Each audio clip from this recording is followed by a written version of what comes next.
രാജ്യത്തെ തന്നെ ഏറ്റവും വലിയ പ്രകൃതി ദുരന്തം നടന്ന വയനാട്ടിൽ രക്ഷാപ്രവർത്തനം ഇന്ന് 4ാം നാൾ.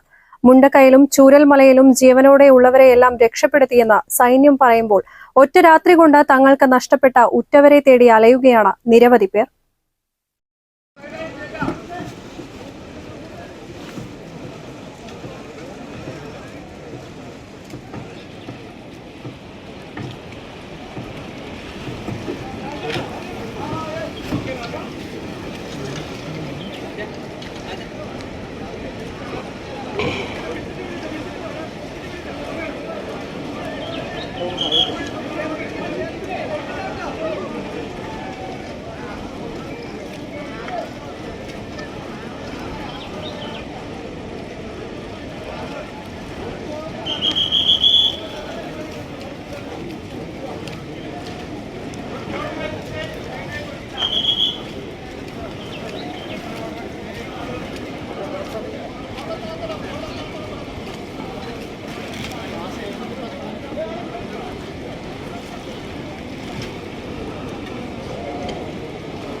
നേവിയുടെ കൂടുതൽ ഹെലികോപ്റ്റർ ഉൾപ്പെടെ എത്തിച്ച് രക്ഷാദൌത്യം കൂടുതൽ ഊർജിതമാക്കാനാണ് സർക്കാരിന്റെ ശ്രമം. വ്യാഴാഴ്ച ഉച്ചയോടെ പെയ്ത മഴ രക്ഷാപ്രവർത്തനത്തിന് വെല്ലുവിളി സൃഷ്ടിച്ചിരുന്നു. വെള്ളിയാഴ്ചയും വയനാട്ടിൽ കനത്ത മഴ പെയ്യുമെന്നാണ് കാലാവസ്ഥാ വകുപ്പ് പ്രവചിക്കുന്നത്.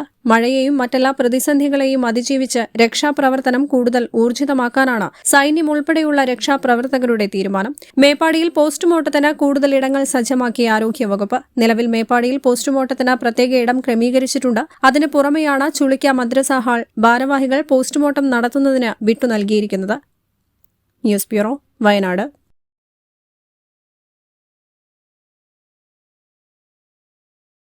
എന്റെ ഡ്രസ് പർച്ചേസിംഗിന് ഒരേ ഒരു ചോയ്സേ ഉള്ളൂ, നമ്മുടെ സ്വന്തം Laiba wedding centre. Laiba wedding centre, Pookkottumpadam, Wandoor, Karuvarakundu.